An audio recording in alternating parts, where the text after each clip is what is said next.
17 फरवरी 2007 ईवा विस्नरिस्का नाम की 35 वर्षीय जर्मन पैराग्लाइडर फिलीपींस के मनीला में होने वाली पैराग्लाइडिंग चैंपियनशिप की तैयारियों के लिए अपने 200 साथियों के साथ साउथ वेल्स की पहाड़ियों पर पहुंचती है। हालांकि मौसम उस दिन उड़ान के लिए बिल्कुल भी अनुकूल नहीं था, लेकिन फिर भी सभी ने उड़ने का फैसला लिया।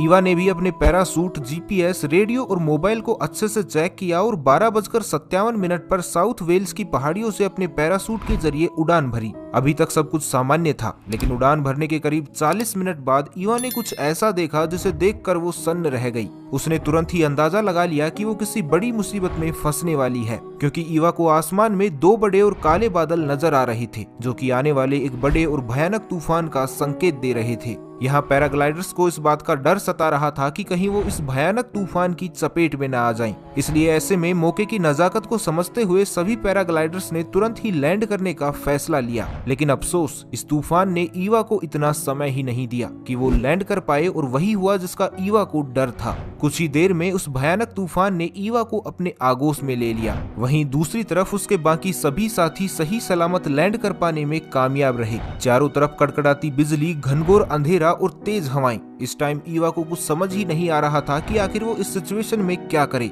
ये सब ईवा के लिए तो ऐसा था जैसे मानो किसी ने उसे एक बड़े महासागर में 100 भूखी शार्कों के बीच में छोड़ दिया हो।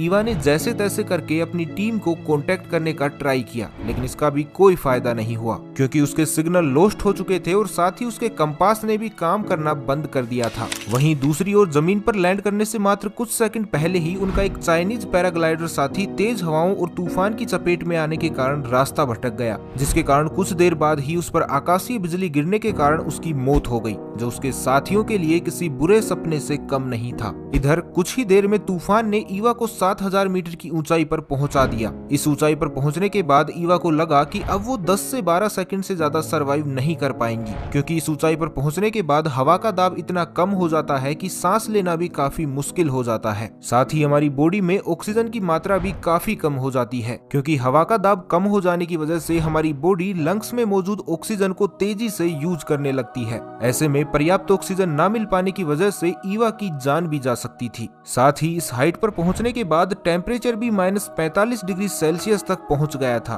कपकपा देने वाली ठंड और अपर्याप्त ऑक्सीजन, इस सिचुएशन को ईवा फेस नहीं कर पाई और कुछ ही सेकंड्स में बेहोश हो गई। इसके बाद पैरासूट से ईवा का कंट्रोल भी पूरी तरह से हट चुका था। 100 किलोमीटर प्रति घंटे से भी तेज गति का तूफान अब ईवा को 9946 मीटर की ऊंचाई पर पहुंचा चुका था, जो कि विश्व की सबसे ऊंची चोटी माउंट एवरेस्ट से भी लगभग 1000 मीटर ज्यादा है। इस ऊंचाई पर बिना किसी सेफ्टी इक्विपमेंट के सरवाइव कर पाना लगभग नामुमकिन ही था, क्योंकि इस ऊंचाई पर पहुंचने के बाद तापमान और भी ज्यादा गिरकर -55 डिग्री सेल्सियस तक पहुंच चुका था। ऐसे में ईवा की जान जाने के बड़े खतरे के साथ साथ ब्रेन डैमेज और ऑर्गन फेलियर का भी एक बड़ा खतरा था।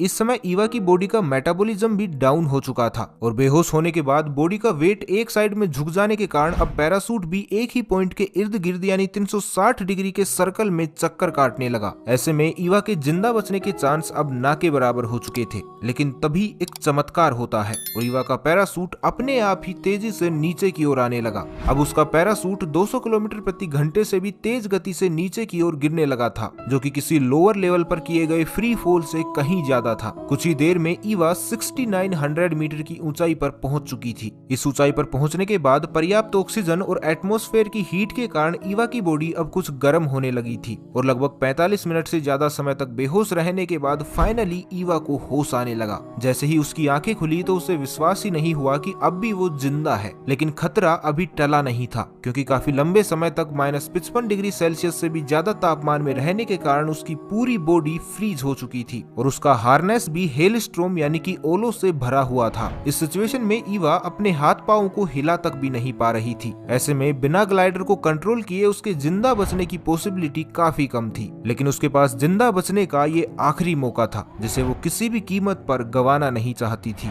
ऐसे में ईवा ने एक बार फिर से खुद को पूरी ताकत के साथ तैयार किया और अपनी बॉडी में बची हुई पूरी ताकत के साथ अपने हाथों को मजबूती से उठाकर ग्लाइडर को कंट्रोल करना शुरू किया। दूसरी ओर ईवा की टीम भी अब तूफान के चले जाने के बाद उनकी खोज में जुट गई थी, जिन्हें ईवा के जिंदा रहने की उम्मीद ना के बराबर ही थी। शाम 3:03 पर तमाम परेशानियों और दिक्कतों को झेलते हुए फाइनली ईवा एक छोटे से खेत में लैंड कर पाने में कामयाब रही। ये क्षण ईवा के लिए ऐसा था मानो उसे भगवान ने दूसरा जीवन दे दिया हो। लेकिन परेशानी अभी भी कायम थी, क्योंकि हड्डी तोड़ देने वाली ठंड के कारण ईवा के कान बिल्कुल लाल हो चुके थे। उसके शरीर का मेटाबॉलिज्म भी काफी ज्यादा डाउन हो चुका था। ऐसे में उसे जरूरत थी तो किसी बाहरी मदद की जो उसे यहाँ से बाहर निकाल सके। उधर ईवा के साथी अब भी उसे लगातार ढूंढने की कोशिश कर रहे थे। इधर ईवा ने भी अपना रेडियो निकाला और अपनी टीम को कांटेक्ट करने की कोशिश की, लेकिन अफसोस रेडियो ने काम करना बंद कर दिया था। ईवा की हिम्मत अब जवाब देने लगी थी। उसे लग रहा था कि शायद अब वो जिंदा नहीं बच पाएगी। लेकिन तभी एक बार फिर से चमत्कार होता है और ईवा के मोबाइल फोन की घंटी बजती है, जिसे वो पूरी तरह से भूल चुकी थी। ये फोन ईवा के साथियों का ही था जो उसे लगातार कांटेक्ट करने की कोशिश कर रहे थे। सो ईवा ने उन्हें तुरंत ही अपनी लोकेशन बताई और अगले कुछ ही पलों में उसके साथी अब उसके पास मदद के रूप में पहुंच चुके थे। अपने साथियों को अपने पास देखकर ईवा की खुशी का कोई ठिकाना नहीं था। ईवा के साथियों के लिए भी ये एक बेहद इमोशनल मोमेंट था,